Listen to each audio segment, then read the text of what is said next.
Yeah. Okay. We're rolling. Hey, welcome back. Hey. Oh yeah, we have to. This we have to is. sync sound. So Oh shit. ready? Oh, I'll do it. Just one person. Three, Yeah. 2, 1. Okay. Okay. Welcome back to On My Mind, the podcast featuring yours truly, Michael and Miguel. This is now episode 49. You also look at the camera. Dude. Yeah. Welcome. You're finally here with us. This is what we look like. Oh, if in case you were wondering. Yeah. I'm still tripping. Okay. 'Cause, I'm just not gonna pay attention. This feels weird now because now we have a camera presence, and then we have to We have you present. You're here with us in this physical space. Welcome to Studio D. Hey. Studio D. Yeah. It's been a long time since I've done this podcast, and this is the first time that we have video on the show.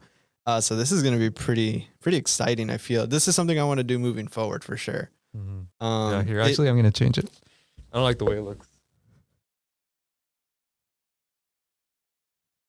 Okay. I mean, we're doing that mid episode. Yeah. Okay. Anyways. Yeah, Miguel's our cinematographer, and I'm the audio guy. Yeah, he does everything else. I just do camera stuff. Today is a brand new day, brand new episode. Mm-hmm. I'm excited, man. It's been like a month since the last time we put out an episode. We did record one. It did end up getting scrapped. Not because the last one we recorded. What was that one? That was right before Valentine's Day.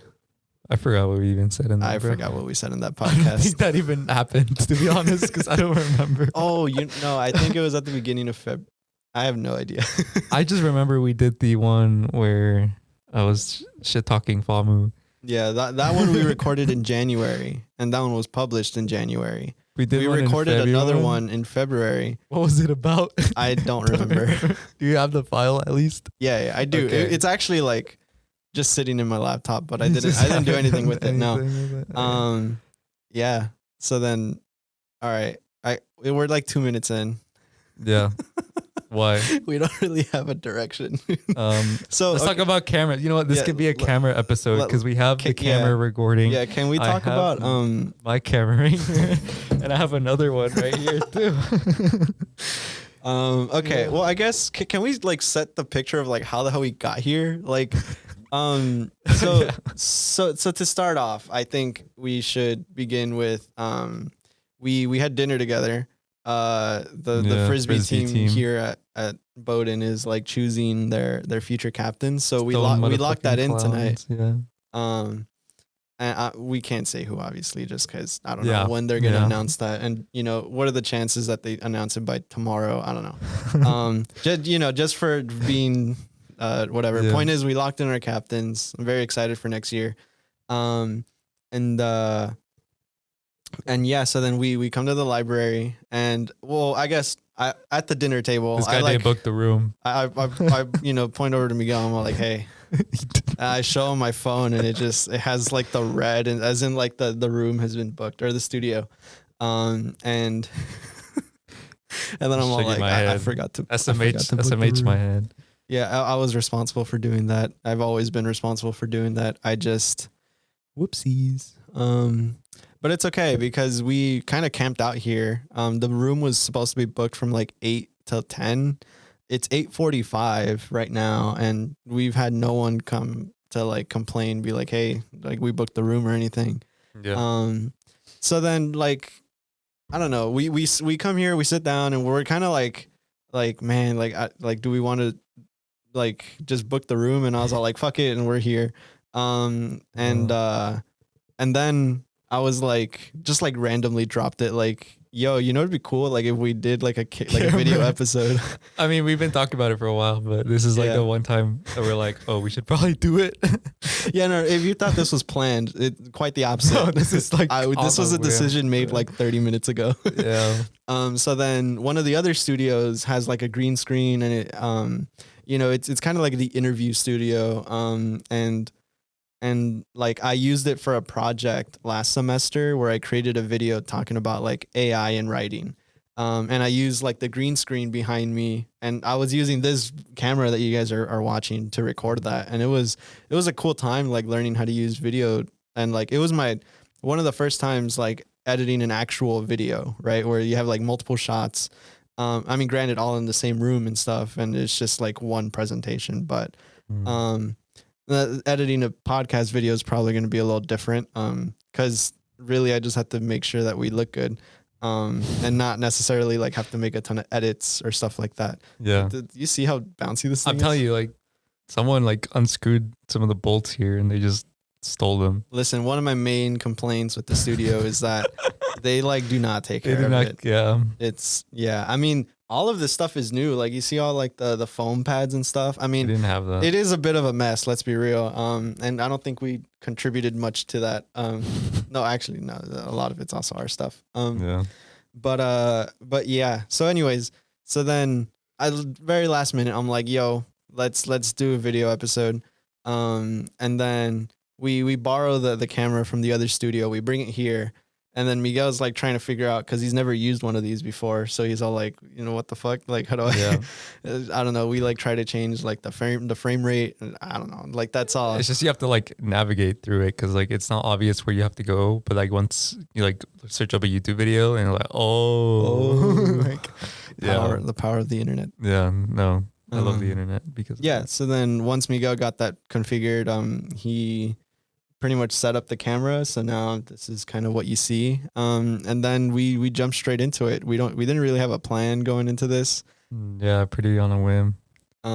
So you know, I hope this is great. I like mentioned before how like I don't really have like a camera presence because I've never like it's one thing being like in like a podcast Voice. studio and like that I gotten used to where I am like really used to hearing my voice like recorded. I know a lot of people kind of get icky with that, with like hearing themselves over audio, but I've done this for so long that it doesn't bother me It's anymore. normal. Yeah. But with video, I feel like there's gonna be a little bit of an adjustment period where I'm gonna be like, you're gonna bro, be so conscious of like your posture. bro, I'm You're not gonna be like, postured like hey guys. Hey guys. So what do you think about, you know? Yeah. So I'm really excited. God, dude, I can't get over how flimsy these things are. I need to fix them.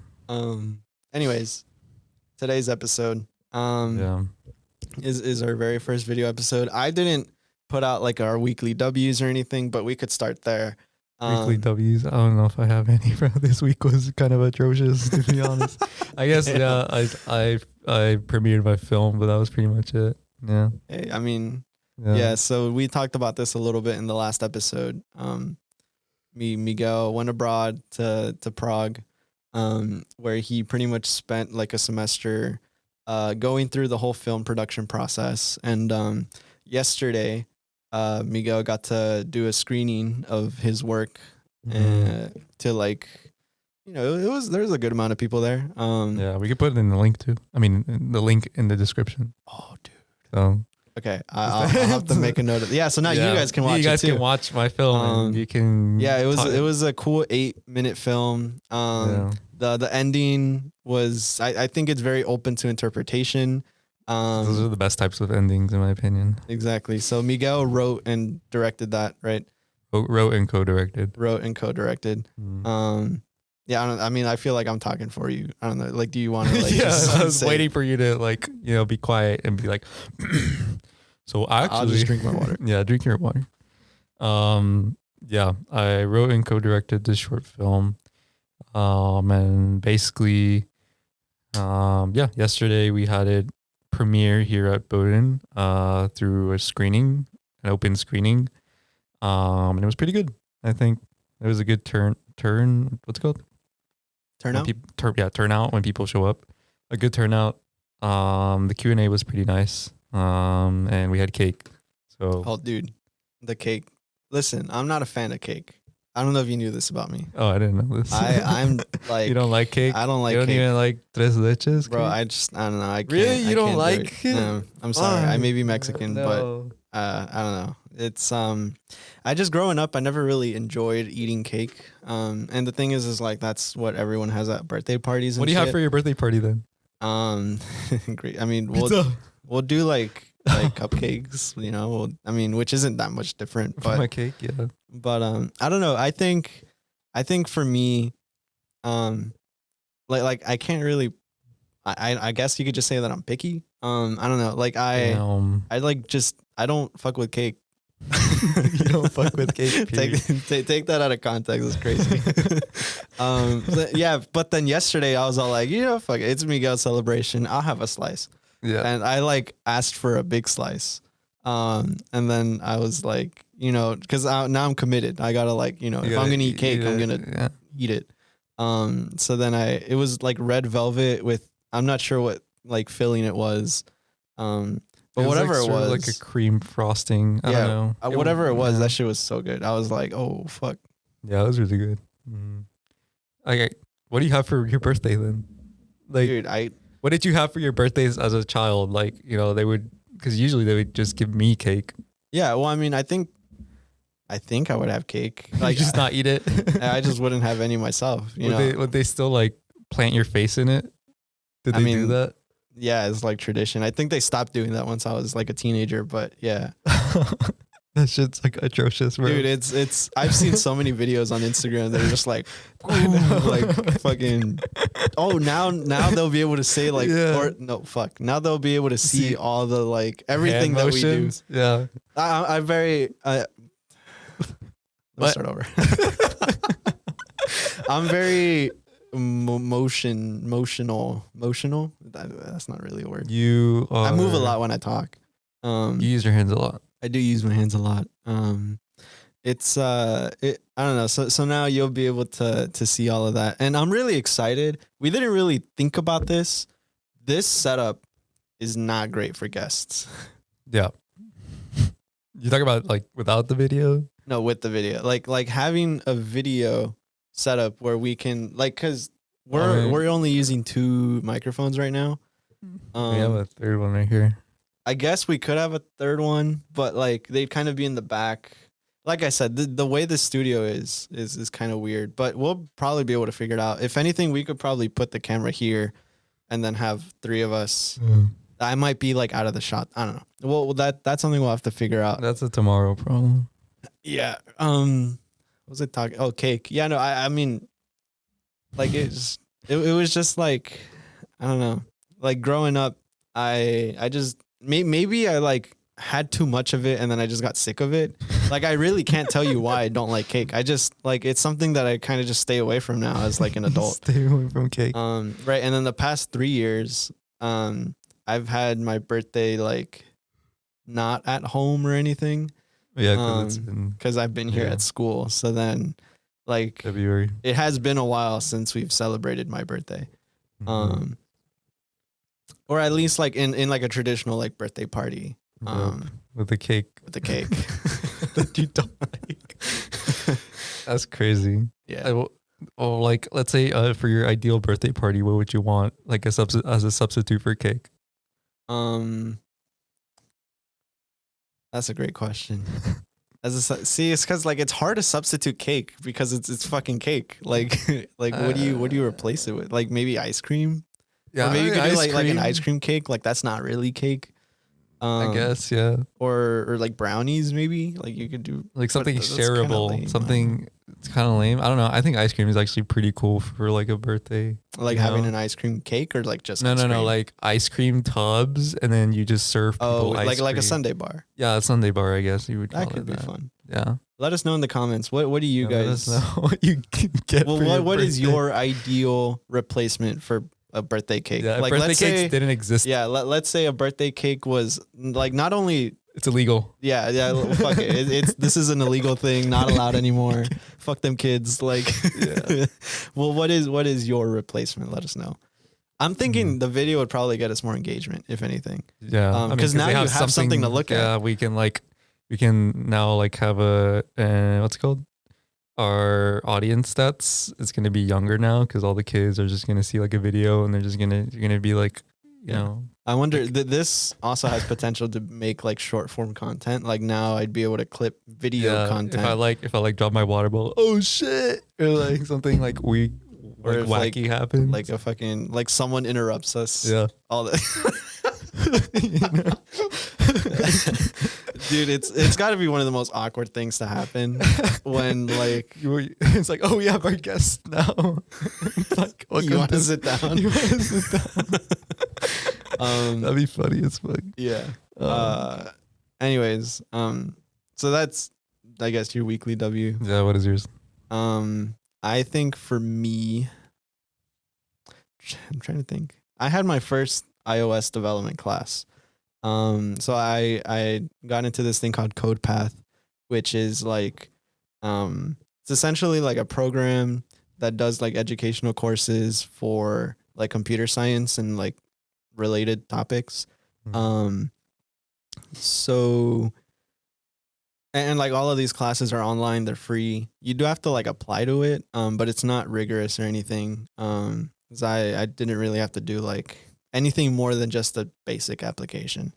And yeah, so then my class this semester is a iOS development class where we're gonna be doing like mobile applications using like Xcode, which is the primary like environment for coding that you use for iOS apps. It's pretty cool. They have like an iOS simulator on there, so like I can simulate like an iPhone on my Mac. That's actually pretty cool. Yeah, and it works. It's very finicky, I will say, because your Mac isn't touchscreen, so a lot of the gestures and stuff that you do are touchscreen, and you have to use your keyboard. To emulate that. Yeah. And it is so like to pinch to zoom, that's just damn near impossible. Like it's so fucking hard for no reason, or like to rotate something. Like anything that has to involve like two fingers is generally just like tough as hell. Yeah. But the first app, we like did our project one.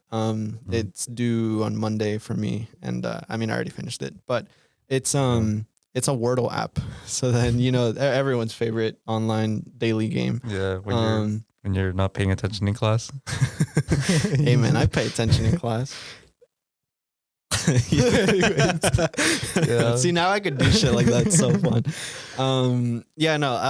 So it's very basic, we like I only implemented enough for it to like be considered Wordle, but it's nowhere near like the quality of Wordle. Yeah. I don't know. I could show like a video demonstration of it like on screen right now. It was just kind of me walking through the app. I don't know if Wordle's like copyrighted or anything too, but I wouldn't be able to publish this. I know there's other like knockoff Wordle out there. Yeah, fair enough. So I don't think they have the rights to like they have Wordle. I mean like Wordle the brand, I guess they have the rights. You can't like publish an app called Wordle, and you can't own the rights to chess, I guess, you know what I mean? Yeah. Anyway, so that was pretty cool. It's like something that I've always wanted to do. Like I've always wanted to get into mobile app development. Because like I'm like an education computer science major, and I feel like the easiest way to really bridge the gap between those two is like mobile applications that can be used in schools, right? Like for education. Like you're thinking like Duolingo for like a language learning course. Like, yeah, I mean, I wouldn't say it's a replacement, but it's like complementary. Like it's like, I'm thinking of things that you can use alongside, your school, like classroom and stuff. So then that's kind of like my motivation for doing this. And I think it's been pretty cool. You'll spend like the first hour like online with like typical lecture, just learning how to do stuff. And then the second half, it's like a 300 person class, but we're broken down into like a bunch of like groups of 5. So then like I'm part of group 39, which I think is crazy. Wow. What an original name. You don't get to name your group. Well, I mean, we can't but that's like our group number. And yeah, so there's like 5 of us, and then we were supposed to work on like our lab, which is like a separate project, or app. And that was like a Mario Kart thing. You trying to make Mario Kart? Well, I mean, not exactly what you might think of Mario Kart, but it's a cute app. It was just to show you the basics of Mario Kart. I wouldn't call it a game. It's just like you boot it up, and then you have 3 Mario Kart like carts that are like, think like the 8-bit version, like on the SNES. So you see those, and then they just go across the screen. Yeah. but like that's it. And then you close the app and then you do it again and then it does the same thing. That's kind of cool though. But you can randomize the speed, so you can place bets on like which racer you think is gonna win. And that's it. Like it doesn't have like an actual purpose. But it was just to show us cool, like it was just to show us like the basics of like how things are connected within the app and how to like adjust the UI and, you know, how to like account for like human gestures and stuff. So if anything, you can use the, you know, the Digital Media Lab. Have you been there at all? Yeah. They have like the touchscreen desktops. You think that would work? I mean, makes sense because it's touchscreen. Is it right? still Mac? Yeah. It's still Mac. Like they use like the big. See, like, yeah, Mac. I wonder if that would work with Xcode because I don't know if they would have like implementation for. I think they do, yeah, because they also have a pen. So it's like the digital media, like it's. I imagine it as a what's it called? As a monitor. Kind of like an iPad for a monitor. Yeah, but it's a touchscreen monitor, so it's pretty cool. Maybe that could help. I don't know. I was thinking about that. That could be interesting. Yeah. But anyways, that's my weekly W. We're fucking like 20 minutes into the show. In, yeah, because like the first 10 minutes we're just figuring out, or like figuring out the camera. Yeah. Yeah. Anyways, let us know in the comments what your guys' weekly W is. You know. Yeah. I think it's a segment that's always great to start with, just because it's like we get to talk about like a good thing that happened this week, and it's a way to kind of just start off with like positive vibes. All right, now for our weekly L's. So this week, no, I'm joking. I don't want to get into my L's, bro. I have too many. Bruh, damn. Now my week's been chill, man. I have too many L's. Anyways, you want to get into like camera stuff? I guess this is gonna be a camera special. Because we have a camera. This is the only video episode we do, and by complete coincidence, I happen to have two like of my cameras with me too. Bro, no way! I got a camera too. Hold on. Hey. iPhone camera, but yeah. Oh shit, bro! The Clippers are losing to the Grizzlies right now. I told you jinxed it. That's crazy. Anyways, well, I mean, what do you want me to do with the camera? Like, just explain it. I don't know. I think you're curious about this. I'm very curious about this camera. Well, before I actually show it, I want you to guess like what this is. You know, I mean, it's a camera, but like, you know how it works. Like, let me know in the comments. I would also down below ask you to guess like what year do you think this camera is this was from? Made. Yeah, it's a box. It's literally a box. Shit big as hell. Yeah, but pause the video.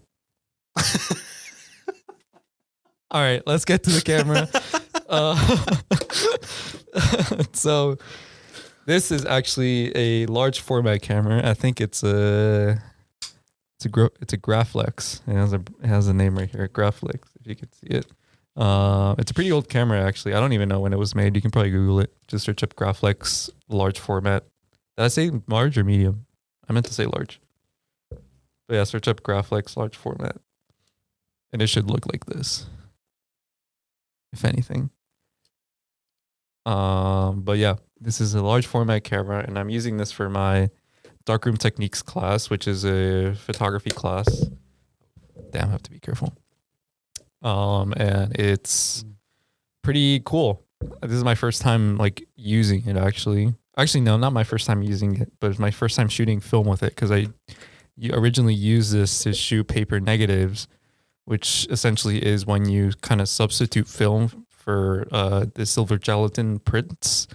And actually, I can show you the slides. I think it'd be better if I can show you the other part of it. Yeah. It was, I guess, while he pulls it out. I'm getting 1912 is like the earliest date. Shit. And it was pretty much like Graflex produced these cameras from 1912 to 1973. So when they kind of stopped. It could be anywhere between those dates, I guess. Yeah, if you guess that date, you get a point. Yeah. If you haven't opened it up yet, yeah. Okay, so I actually want to explain. Bro, this shit has a belt on it. What the? Because I was actually talking about paper negative. So this is where you actually hold the film. So the way that this works in essence is first you open up the camera, and the way you do that. I have to be I'm like hitting so many things. I can see why the recording studio is not in such great shape. But yeah, you have to open up the camera first. Hey. It's like, this is basically like the bare bones, like kind of construction of any typical camera or film camera at least. But you have your lens here. This is where your light goes through. And you have this bellow part, which allows you to adjust focus. And you have this, which is essentially your viewfinder. So you're able to see an image through here, although it's very dim because you're like literally looking through the lens. Because usually this is a mirrorless camera, but let's say this is a film camera. These usually have like a mirror that reflects the light from the lens, and it comes up to this little thing that's called the viewfinder, where you put your eye and look through it. But this one, the light just goes straight through, so you don't have any mirrors or anything. So you're basically looking at it, and if you actually see, you can actually see the image upside down. I don't know if you can see it. Yeah. So it's upside down because of the light.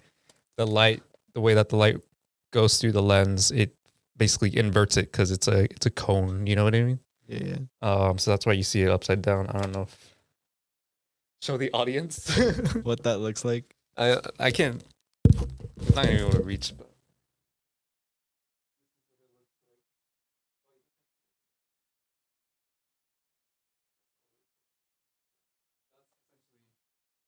that's essentially what you see through the viewfinder. Yep. And the way that it works is that, let me close this actually just for safety purposes. The way that works is I usually have your film, and these are 4x5 film holders. So each side has one 4x5 inches square basically of film. And what you do is you kind of slide it in here. It's very hard to do it handheld. Usually you use these on a tripod, but you kind of slide it in here. Like that. Make sure it's secure. And you basically want to adjust everything before you shoot. So like you have your shutter speeds right here on the lens. You have your f-stop right here. And you have your focus here. This is how you adjust focus with this little rail thing. And then once you're ready to shoot, you basically take one of these sort of like slides off. So these come off. I'm not going to do it right now because I have film in here. But these slides come off. So you take the one that's closest to the camera off here. And then you want to make sure that your lens is actually closed first, because otherwise if your lens is open, then you're just exposing it and it's going to be done for. You want to take these off. Then you want to adjust all your settings. And then once you do that, then you're basically ready to shoot. And yeah, just like that. And that's your exposed. And then what you do is you flip this and you put it back in, and then you take it out and then flip the whole thing and do it again, basically. What the hell? Dude. This is how they would take pictures like back in the day. Yeah, like, like reporters and stuff, like they would go up to celebrities and just like do it. The paparazzi and shit. Yeah, like this was the paparazzi. Like this was like this shit's actually like pretty cool. I'm like geeking about this, like, because I love cameras. So yeah, dude, I think the one thing that I've learned about just from like being friends with Miguel, and then my girlfriend is also like interested in doing film and stuff, and like film production and everything like that. The one thing that I've learned about cameras is that like a real camera, like I feel like the like common people who aren't into like photography, right? I feel like we take the iPhone camera just like so like we take it for granted of like how simple it is to just snap a photo and then so easy, yes. And then it's done. It's done. And like I mean, it is a digital camera. Like having to deal with film is like its own deal, but like it's crazy to me. Like I guess the one thing that I have learned is it is such a process to like make a picture be it like a thing. And like there are so many ways that you can mess it up. Yeah. It's just like Like, fuck, that shit is stressful. And like, it truly is an art. And so I've gone like a lot of respect for like photographers who use film.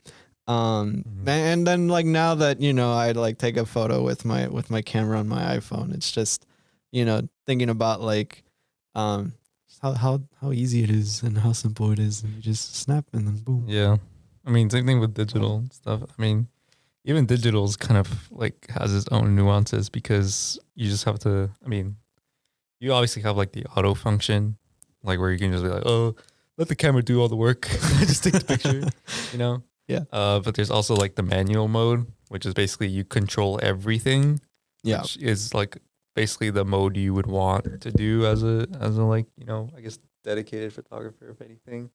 Because you're able to adjust, you know, aperture, shutter. Should I explain all those terms? It might be useful. I mean, Okay. like if anyone here is like interested in Yes, photography, okay, like, I'll do it. I feel I'll like do it. we have a mix of like people who know what you're talking Yeah. about, people who have no idea what you're talking about, and then someone like Yes. in between. Okay, so quick sort of Fucking crash course of photography. So there are 3 elements to exposure, and what exposure means, it means the amount of light that you're allowing to hit your sensor, and your sensor could either be digital as this camera, or it could be film, like the actual physical film. But for the sake of simplicity, we'll use just the sensor. But there are three main things that you have to consider when, you know, exposing it. Because the way that it works is that, or actually, no, there's actually 4, I think. All no, right. there's 3. There's 3. I'm tripping. There's 3. But the way that it works is the more light, Yeah. like the more light you allow to the sensor, you know, the brighter your picture will be. Right. And the same thing with the intensity of light. If it's a really bright light, then obviously you're going to get a really bright light in your final product, right? So you have to adjust all those settings. And the way you do that is by either changing your aperture, which your aperture is sort of like an iris that you have that contracts and expands. It's kind of like our eyes. Yeah, our eyes, we have a natural aperture that, you know, adjusts like to light. You have your other thing, which is your shutter speed, that has to do with the amount of time that you allow the exposure to happen. So that can be either, you know, like 1,000th of a second, or that could be even like seconds or minutes long. Let's say like if you're shooting if you're shooting like outside at night and there's like virtually no light outside at all, then obviously you would want that to be very long. So you would want to expose for maybe, I don't know, like 10 seconds or something, give or take. Just to ensure that enough light is coming in from that exposure so that you're able to see something in your final product. Yeah. The last thing is a little more, what would I say? I don't know. The last thing is, it's called ISO or ASA. And, but that has to do more with the sensitivity of your film. Or if you're talking like film, then that has to do with the sensitivity of your film. For example, with the film that I have right now, I think I have 400 ISO, and I think the higher ISO that you have, the more sensitive it is to light. Yeah. So let's say if you have a film that's 400 ISO and you have a film that's 200 ISO, and you want to like have the same exposure for them, the 400 ISO would require less time, whereas the 200 would require more time because it's less sensitive to film. And digital cameras have that too. You can adjust ISO. But the only sort of setback that you have with ISO is that you get more grain the higher the ISO is. And grain is basically like little dots that you kind of see popping through the image. So really it's just a matter of balancing all those 3 things to get like a perfect picture or whatever. But yeah.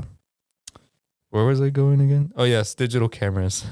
So yeah. I guess, digital cameras you get the pleasure.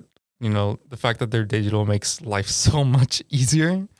But you still have to like juggle all of these things where you have to adjust aperture, you have to adjust shutter speed, adjust ISO, and you have a bunch of other fancy stuff like what kind of file size are you shooting at, what sort of white balance you want. That's another thing too. Like I'm shooting black and white with this film because I have film color, which is not too different. But with digital cameras and everything, or at least, you know, people who ideally want to shoot with color. So you would have to adjust, white balance and sort of what else is associated with color? Daylight scenarios, temperatures, stuff like that. But yeah, it's like it's easier, but you still have to consider a lot, even when you're just shooting, digitally, manually. You can always shoot just with auto and be like, oh, I'm a photographer. Like you let the camera do all your work. Yeah. But yeah. Well, I guess like, I'm assuming there's like way more room for error on a digital camera as opposed to film. You can take more pictures. Yeah, because I was getting at the point, like there's so many like ways to mess up a photo with film. With film, yeah. A lot of it, I guess, is like in the processing. In the processing, yes, because it's like you have to. There are several steps that either have to take in that have to happen in either like virtual darkness or complete darkness. For example, to actually load the film squares to the holders that I have, I have to do that in complete darkness, because you cannot do it in light. You cannot even do it in red light, because the red light is too powerful enough that it would expose the film. Like, how like scenes of like dark rooms have like the red lights and stuff that. That's usually for print development, because the print has like an ISO of like, I think it's like 2 or something. So it's not that sensitive to light. That's why you can have those red lights. But when you have film that's 400 ISO, like that, like even the tiniest sliver of light could fuck it up. So you really have to do it in complete darkness. So the film holders that I basically had to slide the 4x5s in complete darkness. And this was my first time doing it. And luckily I didn't have a problem with it, but like, it's just, it takes work. Because you have to feel with your hands. Okay, this is this part. Okay, this is the emulsion. I have to put it in this way. You have to slide it in. There you go. Right. This guy. I have to slide it in, and then you have to put in the cover, or like slide in the cover or whatever, and then flip it and do the same thing. You have to do that like basically 8 times. At least for me, I had to do it 8 times.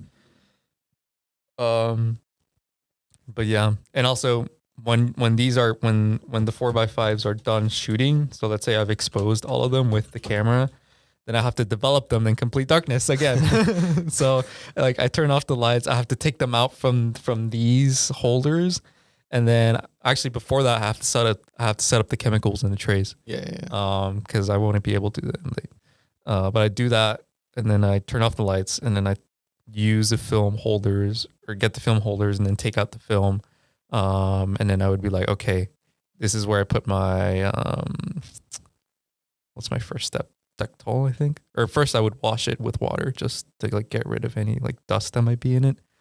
But after that you would develop it with the film developer. I think we use, what do we use? D76? Yeah, D76.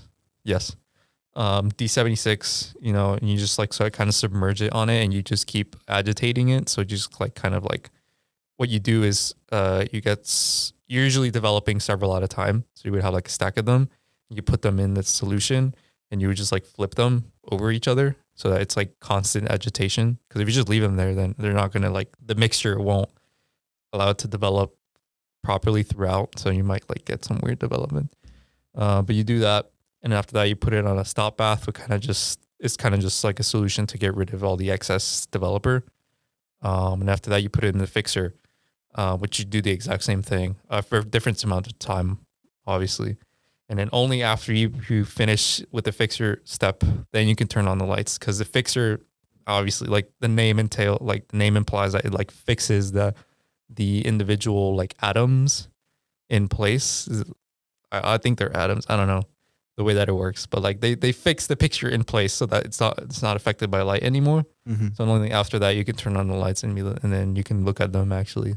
And then after that you just do the rest. Yeah. That's with 4x5s. Luckily, the 35 millimeters, which are the shorter ones, there's like the ones that you see with the perforations. Yeah.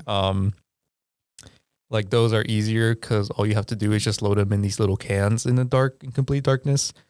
And after that, you can just turn on the lights. And these cans are specialized. They have like special lids where you can pour in liquid in and out, but it wouldn't be exposed to light. Like the insides won't be exposed to light, but you can pour in that's liquid pretty interesting. So like those are easier to develop. But yeah, this is different. Yeah, I would say this is harder. Because it's also more expensive. You know how many 25 4x5 film squares of Ilford is like $65, I think, For 25. or 25 like little like the size like the 4x5s. Like 25 of those is $60, which is insane for a college student. Like you wouldn't be paying that much. Luckily, I have like financial aid. Yeah. But yeah, I mean, like a roll of 35 gives you 36 exposures. So in theory, you get 36 pictures from a 35. Whereas, like with a 4x5, like you get your most bang from your buck with a 35 millimeter because you have more exposures. And I think this is like the most expensive photography because it requires, not the most expensive, but like it's higher. It's more expensive than 35. But yeah, it's a process, and then after that, once you have your actual film developed, then you get to printing, which is more or less a similar concept where you're exposing light to a certain like photosensitive material, but this time it's like the silver gelatin prints, which are like the paper that it's like actually printed on. Yeah. And the way you do that is you get like your little film strips of whatever it is you shot, whether it be like the 4x5s or like the 35s. And then we have these things that are basically, they're called enlargers, which basically shine light down to either like an easel or a tray or something like that. And you put in your film between the light and the easel. And basically your image gets projected through that light into a positive because your negatives are negative, right? But if you shine a light through it, then everything kind of gets inverted, and it becomes a positive. So now you have a positive image where you can print it on a photosensitive paper. And it's a similar process where you have to first develop it. So like the developer, then you put it in a bath, and after that you get to fix it again. And then you kind of go through the rest of the processes. But yeah, and then you have to let it dry. And after that, you can either once they're dry, they have a tendency to curl up. Prints, you gotta curl up, flatten it. so you have to flatten them in these like hot presses. And after that, if you would like, you can kind of do like the IRL for Photoshop of like, I guess IRL Photoshop would be just what's called spotting. And what that means is that there's like special neutral black ink that you're able to use to get rid of dust spots, because dust spots usually appear white. Like you would see like a hair or something and it looks white. Yeah. Because it's blocking the light. And those are dust spots. But what you do is you just like get a little bit of a drop of the neutral black, and then you have like a very fine brush, and then you dip it into the neutral black. You can dilute it too. Sometimes it's nice to dilute it because you don't want it to like just put a black spot on your picture, because that looks bad too. So you kind of just dilute it to whatever tone you want. And then you just like fill in the little dots or the little lines that are dust spots. But yeah, then after that, you get to mount it on an actual frame. And that's actually more or less, I don't know if it's, I guess it's a pretty easy step, because actually, I wouldn't say it's easy, but you have to really be sure what you're doing, because you could fuck it up. Because you're basically using like some sort of like parchment glue paper, where you would like use like these little like ironing tamps, like heated iron tamps that like you just put it on a surface and it heats it up. And what you do is you kind of want to like put it on a mat, put the picture on a mat. And then you use that little ironing tamp to like put in the sort of glue strips. It feels like parchment paper, but it's like glue. Like if you heat it up, it sticks. So you would sort of put the iron on like the parchments just to be sure that, you know, it stays to your picture. And from there you kind of use the iron to put it onto a mat. And then after that you get to like frame it and like that's how you make it. That's how you have a actual picture like hanging on the wall. Yeah. So how long does that like let's say you take like, you know, a bunch of photos and stuff, and then you know, like starting from like when you enter like the process of developing film to the point where you can frame it and like it's finished. Like how long does that typically take? Typically, it's very hard to say because the printing process is very much trial and error, or not trial and error, but it's like requires calibrating your image, because like it's not like every time you get like when you have adjustments for your enlargers, like you can also adjust the aperture in the enlarger and the intensity of light and also contrast. So it's just really more or less you're just like finding like a good balance between all of those to get the tones that you want. And usually that just requires making a test strip, which is basically what you do is you get a strip of that silver gelatin print. And you basically have like I don't know, like a folder or something, like something that is like entirely opaque and doesn't let light through. And you sort of slowly expose the strip, you know, along. And then when you develop it, you're able to see, okay, this is this is how it looks when you only expose it for 3 seconds. This is how it looks when you expose it for 6, 9, 12, like so on and so on. I could put a photo of that up on the screen. My girlfriend sent me a photo of that. Yeah. So that's what you do usually when you start beginning printing. And you get different results each time just because like people like, use the enlargers frequently and they might have different settings set up, or maybe like the distance are different too, because you can move the enlargers up or down as well. But it just requires like, like you have to really, like be in the ballpark first. And then from there, you kind of just like adjust until you get to where you want to be. It's not like you get like it's not like a formula you follow every time to get the same results, because if you try to do it the same way every time, then you kind of get something different. Just because also the exposure of the actual film negative is different, and like it's not necessarily exact. Each one is not necessarily exact because it has different lighting conditions and stuff like that. So it's very varied. I don't know, like variables. Yeah, you know what I mean? Yeah. So it's it's not like a formula you follow each time. It's like, oh, like this is how long this is, like, you know what I mean? So it's just really like it depends a lot on just a lot of things, and you get different results each time. But I think that's the fun of it. It's just like, being able to find that, but also just like it when you get your final product, like that you've worked so hard for, it's so satisfying. Yeah. Especially when the print looks really good. Yeah, like when you make a really, like I have prints that I'm very, very proud of. And when I look at them, like I'm like, damn, like I like because when you take it like with your iPhone or something, or even with like a digital camera, like let's say if I have a good picture on my digital camera, I'm like, oh, this is a really cool picture. But when I have a good picture on film, I'm like, damn, like this shit, like it could have been, it could have failed so many ways, but it didn't, and it's pretty cool. So yeah. Do you have any like that you want to share with the people? Like maybe I could put them. Yeah, up on I haven't screen. digitized, but I can just or like just snap photos if you have the prints in person.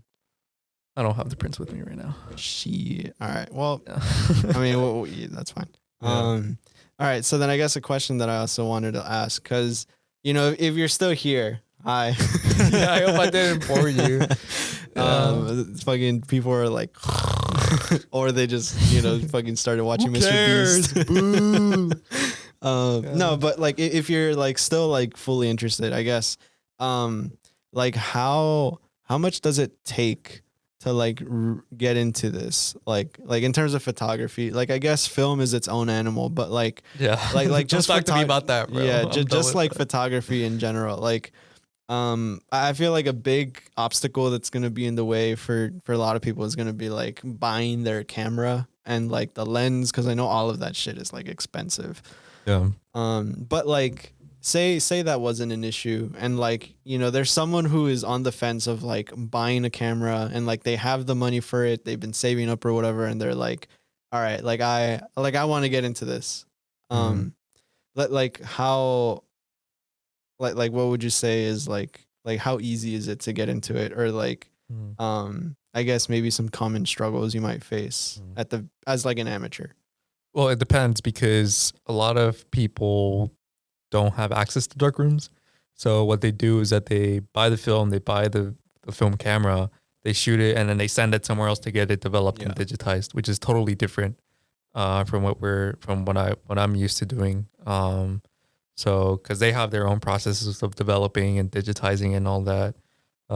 So if you're going that route, you know, which is not a bad route. Like I did that when I was abroad because I didn't have a darkroom over there, and you know, I took some good pictures, and I really liked the way they turned out. But if you're going that route, I would say that it's pretty approachable, because you know it's really more about just like learning the camera and learning how film works, like the film negative, how it works. And once you know that, then you know, then you're able to just take a picture of anything. Um, but if you're going down my route, which is like, you know, actually developing your own film, and actually, you know, printing it into your own prints, then that's kind of, you know, that's kind of a bigger hurdle than actually just learning the camera. Because on top of that, you have to just learn the steps to, you know, developing. You also have to. There's also like some sort of what's it called?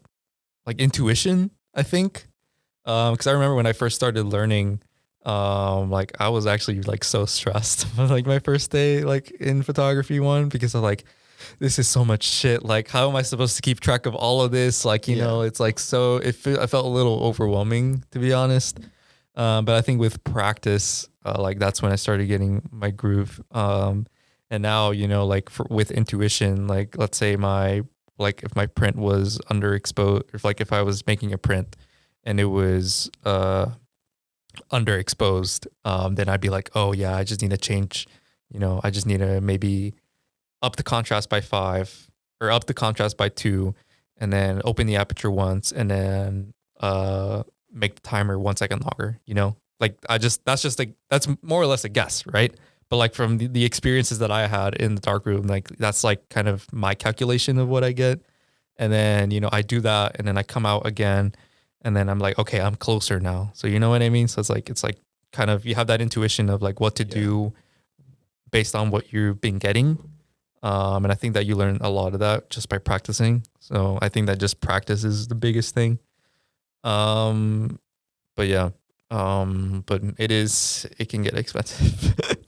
I think the biggest hurdle is just, yeah, money, because film is expensive. The chemicals are expensive. You need a dark room, you know, which I guess you can like make a makeshift dark room in your own, like whatever room you have, if you just like seal off any lights whatsoever. And if you have like, if you want to make a, if you, well, that's for developing film. But if you want to have like a dark room for prints, then, you know, you need like a specialized red light, which I don't know how much they are. I would imagine they're that expensive. But you need like a specialized red light. And obviously you need like the equipment, you need the trays, you need the enlargers, you need the paper. It definitely adds up very quickly. So yeah, it adds up very quickly. So it's like, I'm very glad I have the privilege to do all of this, without having to really worry about buying anything. Hey, I mean, we're sitting in a studio right now. And I I'm know, like hey. it's just like, you know, I never thought I would be doing this, to be honest, when I came here, bro. I wasn't, yeah, and here I am, like, you know, it's crazy. It's crazy where life takes you. Yeah, man. That definitely, like, every now and then you'll get a moment where you're like fucking just grateful for the things you have in life, and then you get back into the trenches and you're like, fuck my life. This shit's hard as hell. Or I don't know. Yeah. Dude, yeah, no, that's I can kind of, like, when you were talking about getting into like photography, like really getting into it, I see a lot of parallels with like computer science and like programming. Like, I think one of the big obstacles there is money as well, because you have to, like, I mean, you got to have a machine. I mean, laptops aren't the most cheap thing. um, and then I guess like if you want some of the software, a lot of the software is free.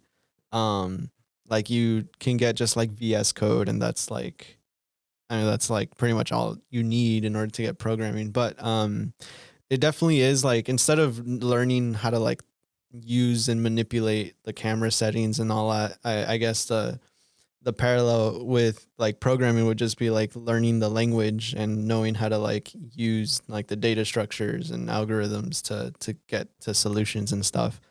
And then like the whole process of like trial and error, I mean, that's just debugging. Yeah. So it I mean, it's obviously not going to be like a one-to-one comparison, for sure. Like they're very different processes and they take very different skills, but I think just like the mindset and like the patience is the same when you're like approaching something like this.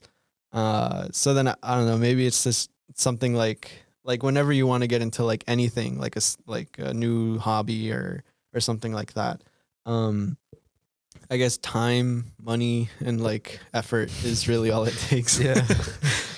You can't have shit for free, bro. Like, yeah. And I mean, like podcasting is my hobby, and I'm lucky enough to go to a school where they have yeah, like a fucking like, studio. You know, as much as we like to shit on the studio, it's like, man, it's not enough. Like, so I'm glad nice. I have something here. Yeah. Cause like all the equipment that you see on screen right now is well over like $5,000 probably. Yeah. It's so expensive, and I mean, like, you know, obviously you don't need all this high end equipment to, you know, be able to do something like this, but it helps. It definitely helps. Yeah. It makes my life so much easier. Yeah, like, I don't know, like, I guess when you envision like the future, like, do you see yourself having like a room dedicated to like photography when you grow up? Like, if you keep this as like I a would hobby? like to, yeah. I don't know if my income would be able to like allow me to do Fair that. enough, yeah. Yeah, humanities. Not all of us can be fucking Yeah. software engineers. Not all of us. Yeah, we have to actually suffer. But yeah. Your fucking like apartment in New York that's like rent crazy as hell. Rent, yeah, I don't know. I'll have to think about my job. But Yeah, no, I definitely would love to have like a studio, like a podcast audio like studio in my no, my I would have house. to. I would love to have the dark room, even just something makeshift. Like Yeah, if I could substitute my own, I don't know, just like a multi-purpose room that could also serve as that.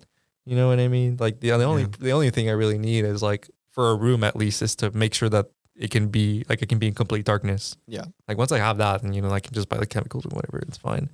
I guess my more of a concern would be like making prints, because you do need an enlarger for that. Although the enlargers are not that big, to be honest. Maybe there's some like more compact ones that are like specialized for, if you like have an apartment or something, you need something small, then maybe there's an enlarger for that. I'll have to do my research. But yeah, I would love to have just a dedicated place, I think, of doing it's that. like super accessible in like your own home even. Yeah. Yeah. Yeah, because as much as you can like fuck up, like your prints or your negatives, like at least for me, it's just very like the process is just very therapeutic sometimes, because it's like you're kind of locked in, like you're locked into doing what you have to do. Everything else, like the background noise of your life kind of just goes away, and you're locked into, okay, this is what I'm doing right now, and this is what I have to do. And it's so nice to have that moment of just peace where you're just focused on one thing and one thing only, and not having to worry about, whether or not you like, worried about like a paper or like personal things or anything of that sort, So it's nice. It's nice. And also, listening to music in the dark room is so nice too. Yeah. Damn. Yeah. It kind of I can't listen to music when I'm editing a podcast. Like this just does not work, because I need to be like locked in, listening to what we're saying. And I mean, like, I don't know, with podcasting, this is going to be interesting because now I'm going to have a video to incorporate and, sync, and Miguel was suggesting I do some things in post to make it look a little bit better than, the raw quality. Which is like something that I'm always curious about. I'm always like trying to learn new skills, even if I don't go like fully into it, even if I don't become like a professional video editor, or something like that. Like, I think it's nice to just be able to have the like essential skill set that you can then, for whatever situation that requires it, for you to like be able to bounce off of. Or when I'm in a conversation with Miguel about photography, that like I have like some sort of base level knowledge, so that when he's, talking about the whole process, I'm not like just fucking confused and lost the whole time. Um, like I just think having like a bunch of skills, just being well rounded is like very nice. Jack of all trades. Yeah, it's very Yeah. liberal arts of me to say. Because here like they emphasize like, you got to take classes in all these different things, not just what you want to do. Which I like. I don't know if I've been brainwashed to believe that, but I feel like I believe that. You know what I mean? Yeah, Like, I mean, maybe I just think Bowden, it's like, useful. Like, if Bowden just like implanted that on my mind. It's like the liberal arts education or whatever. yeah, But it's useful because like, and going back to Prague, but going to Prague and the way that they have it structured over there, it's obviously not liberal arts at all. It's like if you're gonna be a director, you only have to take director classes. If you're gonna be a cinematographer, you only like take like cinematography classes. Like you don't dabble on anything else, right? yeah, But that's a problem because when you actually go on set and you have this mentality of like, okay, I only know what to like what a director does, and since I'm a director, I'm going to be a director. But it's a collaboration. It's a collaborative project. So, if you're not aware of what other people, sort of purpose or like what sort of things they take into consideration when making a project like that, then there's just this sort of, is like this like what's it called? Like collateral ignorance, where it's like like the director like just tells the cinematographer, yes, I want the camera there and I want this to be shown. And then the cinematographer is like, yeah, but the lighting is not that great and there's not enough space and it seems like, if you want a wide shot, then we have to move the camera all the way back, and then this hits, and then director's like, "Well, you figure it out," Yeah. because he doesn't Yeah. know, like he doesn't know, like he didn't he's not a cinematographer, right? Or at least he didn't take a cinematography class, so like he doesn't really. I mean, unless he goes out of his way to learn, which I can appreciate, but that's not the case always. But yeah, it's like you figure it out. I'll talk to the actors, you figure it out and then the cinematographer is just like this motherfucker, like Right. you know what I mean. And it just makes the whole thing just like less pleasing, So I think it's very important just to be able to at least, have like a basis of how things work, at least like in a film context, like, how lights work, how the camera works, how directing works, Yeah. how, I don't know, like electricity works because, we have to be careful not to blow a fuse. Because a lot of times, like you'd be extracting a lot of power if you're using like big lights or whatever. Yeah. So it's like you also have to be aware, like, oh, That's like crazy. Actually, if you can't, like, if a director wants like a big ass light right here, and you already have like a lot of shit going on, then like a good director would be like, maybe that's not the best idea.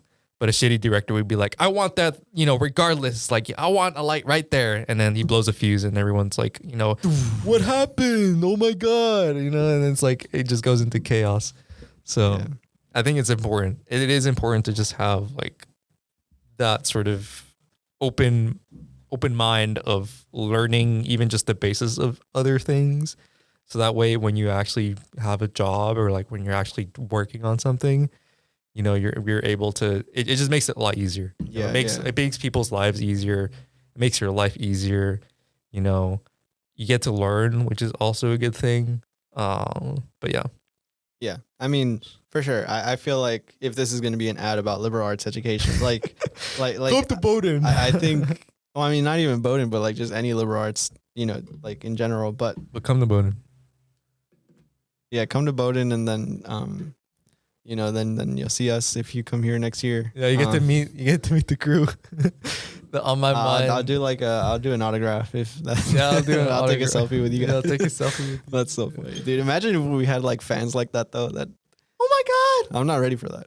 I'm not. I don't think it'll ever happen. But you know, Hey, bro, what if you like blow up and you become, I don't know, like fame. famous? Fame is always a thing that's like, and like it's like, this happens a lot where like there's a bunch of famous people who like do stuff like this, and there's like, oh, this, like, who cares, like no one's gonna see this, right? Yeah. And then they blow up, and then everyone goes back to like, The old shit. the old shit. They're like, oh my god, I can't believe it was this guy before he blew up. Yeah.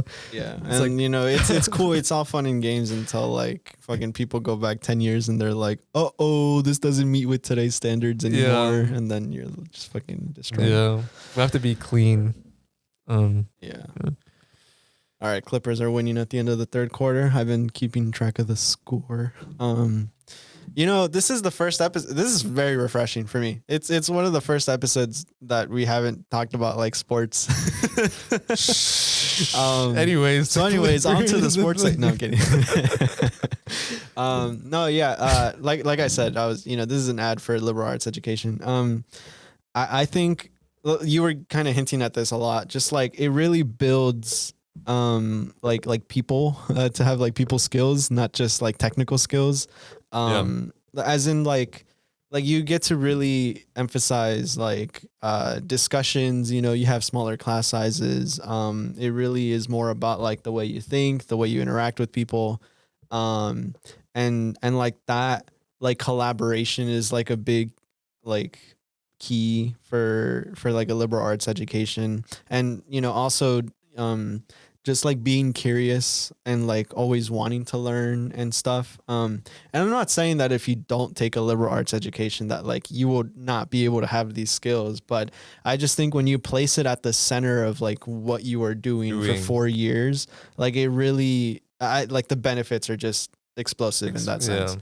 And like for sure, like you can definitely learn a lot of like these skills like anywhere else. But like I said, like here, it really is like the central focus. And I think that's like that's great for everyone really, because it only does good. It doesn't necessarily do harm. Whereas like I can imagine at like a school where, the focus is like you're only going to learn this one thing and you're going to be really fucking good at it, but like this is all you really get to know.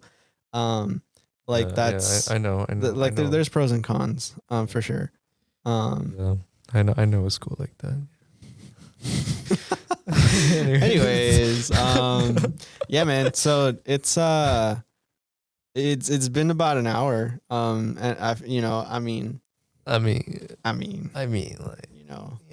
you guys doing? How you guys still here? Yeah, you guys still here? It's so weird because now it's like we do have a third person in the room. Yeah. And I mean, I like this. I think I watch like a ton of podcasts. I'm not simply doing this blind. Like I am taking inspiration from like a lot of people.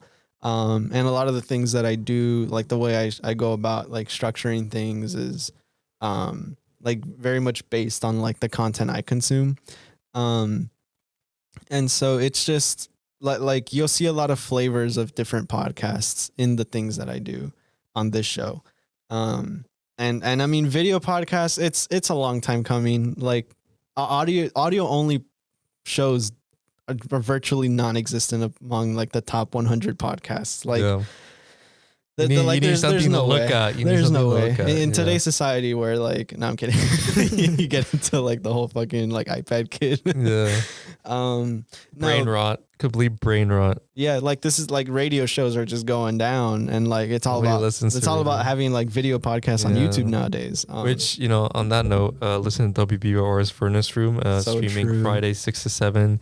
6 to 7 p.m. EST. You can find it at www.wbor.org. I think. Yeah, I don't know. Just search up WBOR, you'll find it. Yep. But yeah, the Furnace Room. The Furnace Room. You never know what to expect in the Furnace Room. Yeah. Today I played the Miranda Poop song by the guy I forgot his name. Hold up. But yeah, I just like throwing curveballs in my show, bro, because it's so fun. That's so funny. The Miranda Poop song by the guy who sings your name. Sorry. Bruh. The guy who sings your name over and over. No, this is a different guy. The Miranda Poop song. The odd man who sings about poop, puke, and pee. That's his name. That was a request, by the way, from someone. So Okay, that wasn't from my end. I mean, hey, it's a curveball's a curveball. Yeah.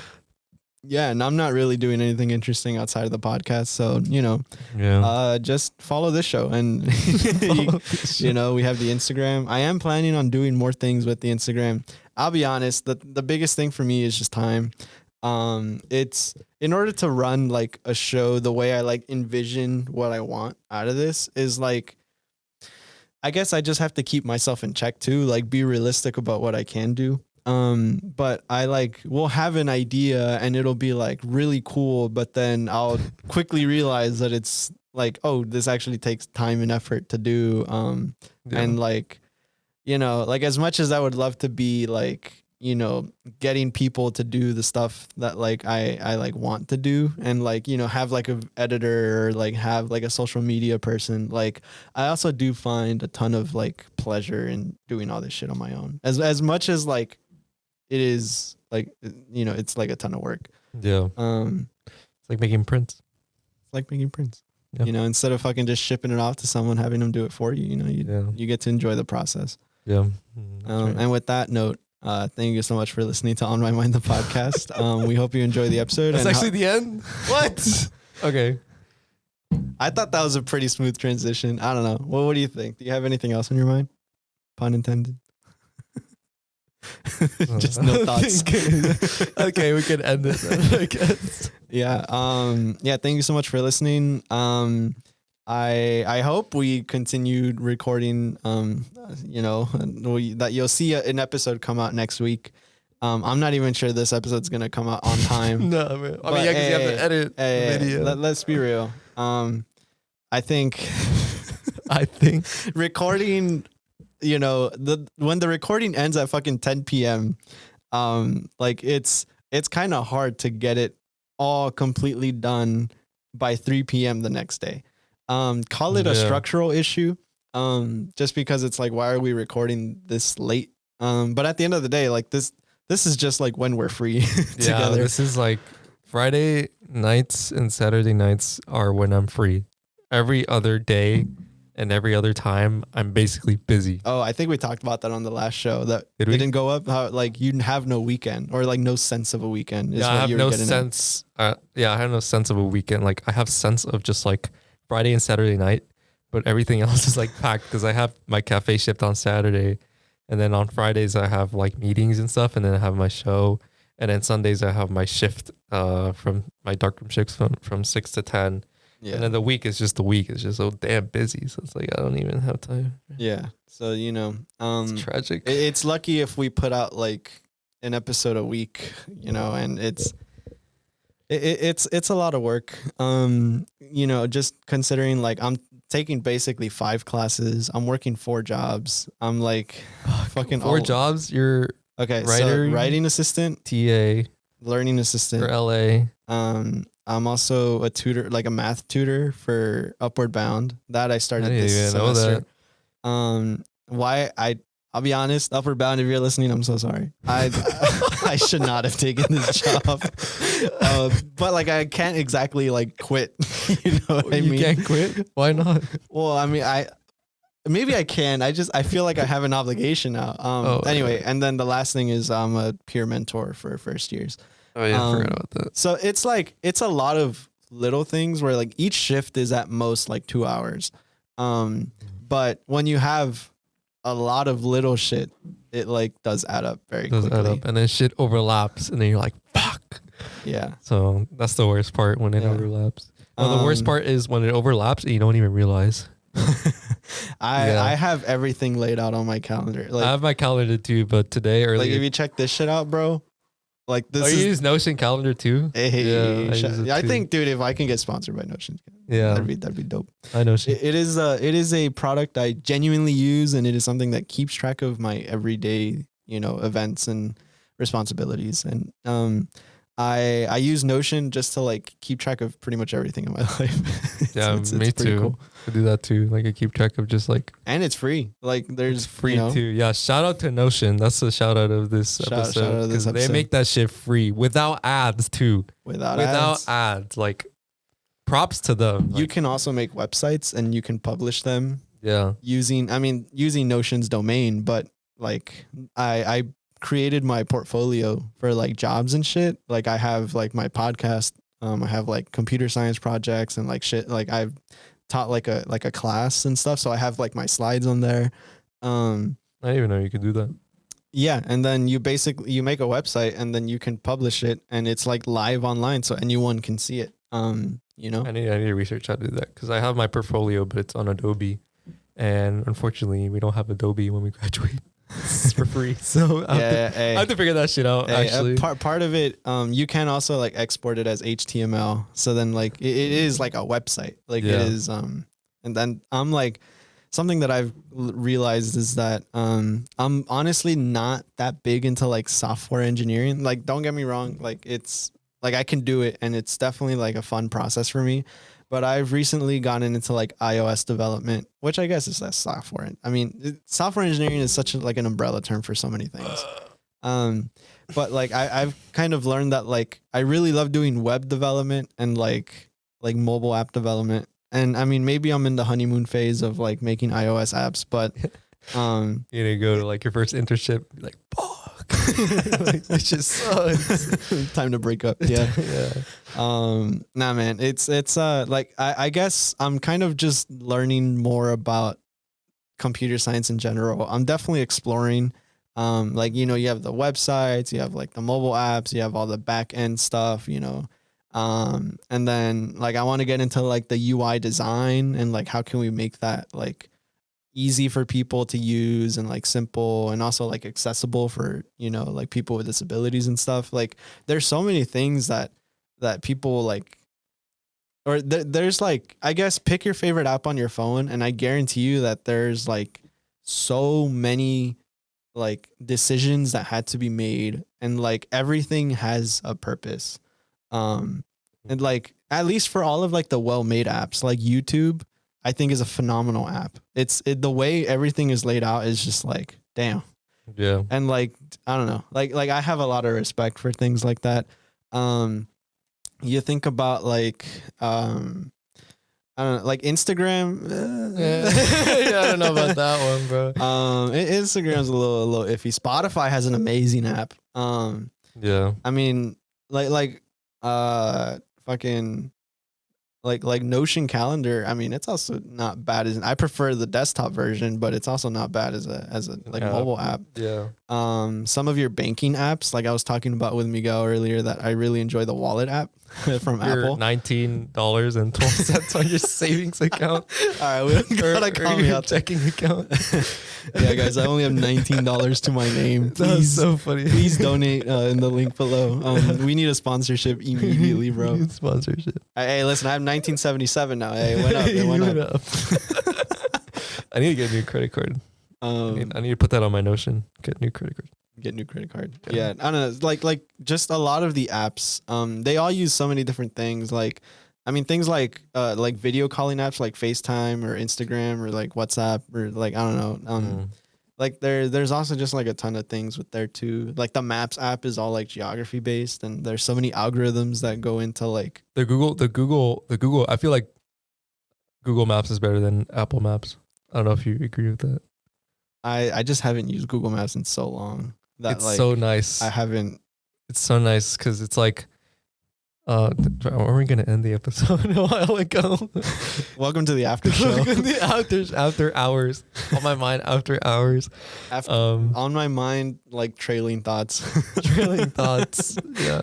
No, the Google. I feel like that's one of the best apps is the Google Maps app because first of all, you can like sync it with anything once you have a Google account. And obviously it has like your typical like, you know, that's like, you know, how to get to your destination, how long is it, stuff like that.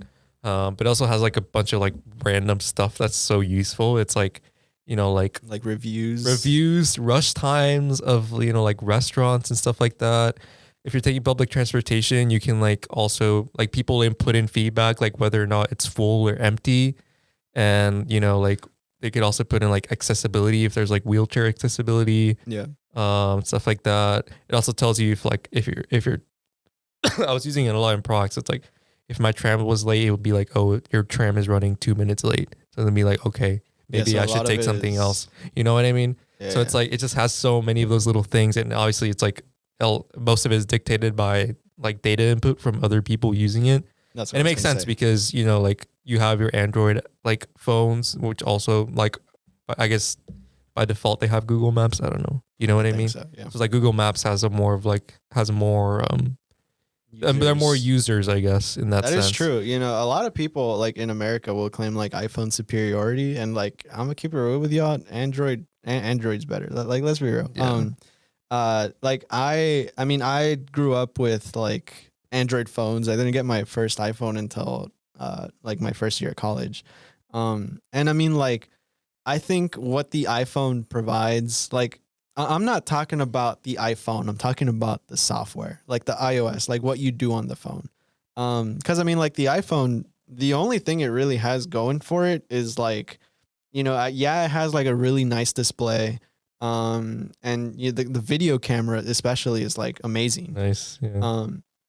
But aside from that, like, you know, it's not too different from like any other phone that you'll get.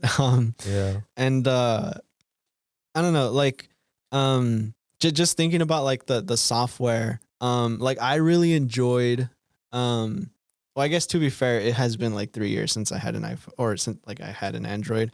But like also just seeing like tech news of like, you know, what Google Pixel's doing, and like what Samsung is, you know, low-key nice with it. But I think Google Pixel has like the best user experience when it comes to like your day-to-day every like phone usage. What like sets iOS apart is its like ecosystem. I think Apple did a very good job with like integrating the Mac, that it can connect to your phone and that it can connect to your watch.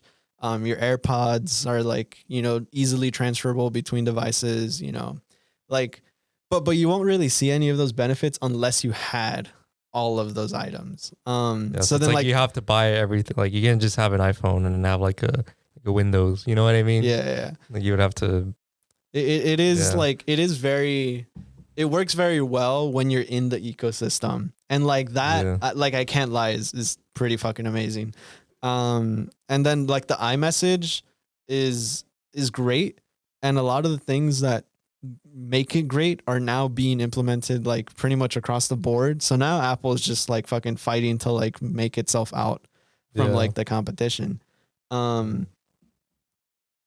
And I don't know, like, you know, they added stuff like widgets and things like that, but all of that shit has existed like on Android fucking forever. So the common theme with iOS is that we're going to be late to the party, but what we make is going to be really fucking good. Or better, as they will tell you.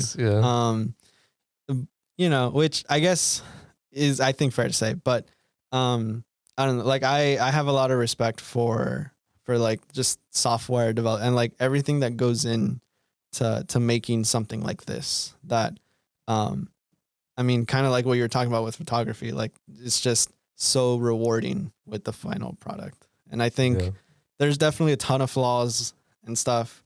But I mean, it's I think it's nice because then it just, you know, keeps you wanting to get better. And I think that's always like a goal in life, you know, no matter where you are. Like I don't think you'll ever reach like perfection, or there's no such thing.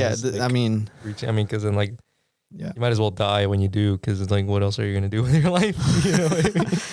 That'd be crazy. Yeah, like a thought experiment. Like if you were, if you had everything and you did not have to work a single day of your life, like would it actually be fun? I mean, like just being God. Like, do you think God enjoys his life? Like, or not his life, but like enjoys being God, given that he can do anything. Thought experiment, dude. I mean, there's just so much to like wrap your head around. But let us know down in the comments. You know what you think of that. Whether or not God is happy. This episode just went real philosophical out of fucking nowhere. Yeah. But that's what happens with On My Mind, the podcast. You know, I would say our show is unstructured to the point where it's very structured like the mind, where things are so variable, and it's like you like, I don't know, our conversations do take, you know, ups and downs, and like it's never a straight line. Like there's never like, okay, here's where we talk about this, then we're gonna talk about this, and then we're gonna talk about this. There's appeals to that. I think I've seen a lot of shows that are like instructional, or like informative, like for example, sorry, I keep burping. Fuck, and the audience can't see that. No, or I think like the Many Minds podcast, which is it's basically like a cognitive psychology thing where they do like episodes about like certain aspects of like cognition and stuff. And like there, it's clearly very scripted. It's very like structured, and like it's a pleasure to listen to. You know, like after they're finished with the section, they'll do like a little jingle, and then it'll like fade out, and then you'll come back in with like the new like section or whatever. And like that has its like appeals, but I think what I aimed with this show is something that's more like candid, and something that's more like real. Candid. I need to use that word more. Or just like something that I'm not gonna say unfiltered, because that is not true whatsoever. Anyways, guys, this is what I really think. Well, I just think we'll never be able to truly capture every single thought into speech, like ever. Like I think that's a human limitation. Yeah. The closest we can get to is On My Mind, the podcast. This is the example of like how close. Yeah. I don't know, and I feel like when I enter podcast mode, like it feels very easy. Like I am thinking as I speak, and you'll hear that a lot, because I'll fucking just start falling over my words. But it's not like the speaking we do like in class, you know, when we're in discussion, because like that's kind of, or of even like at the dinner table, or like at the dinner table. Yeah. I'm actually very quiet otherwise. Like I just sit there and I'm like just taking it all in. I mean, at the same time, like some of our friends kind of just are like unfiltered sometimes. You know what I mean? Like, not to call out anyone. I mean, unless I can I? If you know, you know. If you know, you know. Yeah. Anyways, this guy. But yeah, you know what I mean? Like sometimes they're just unfiltered. Like, the first thing that, like I'm thinking about one guy. I think I know who you're talking about too. Yeah. We were just talking about him too earlier. Fuck. Anyways, thank you guys so much for listening to today's episode. Like I said, this show, it has like a I don't know. I hold it very near and dear to my heart, not to be cliche or whatever, but you know, I have been doing this shit for 4 years, and like when I think about that, I'm like, what the hell? What the hell? It's so fun to say. Yeah. So anyways, there you go. This episode I think was pretty fun. First video episode. I think I might have done a video episode. I might have tried, but I don't think I've ever uploaded a video episode. I hope this is better than just staring at my logo for an hour and a half. Let me know in the comments what you guys think. Like, is this the move? No. Can you imagine? You too ugly, bro. Sit up, bro. Sit up, bro. Your posture, bro. Yeah, now I got to think about like my fits every episode. You know, we gotta have the podcast fits now. Dirty as fuck. I don't care. I don't care how I look. I'm probably gonna go to sleep in this. Let's be real. Naked podcast. Honestly, like we should have like a podcast challenge. Who can have the least amount of like clothing items? The only thing, but you have to have like something. You can't be completely naked. It has to be something. That's obviously not gonna happen. Yeah. But anyway, all right. With that, I think we should end the episode. I feel like we've been going. Wait, we're gonna end it like half an hour ago. We did it. All right, that's it. Goodbye. Shout out to Notion. Cut the camera. All right. All right. And hope you enjoy. Follow us on Instagram. Yeah. We'll see you guys next week, hopefully. And then maybe we'll get some guests soon. We have some logistical stuff to figure out, but I think this is a step in the right direction. I'm definitely gonna try to take more initiative with like putting the show higher on my priority list. So hope you guys stay tuned. We'll see you guys next time. Yep. Peace. See ya. Wave at the camera. Oh. All right.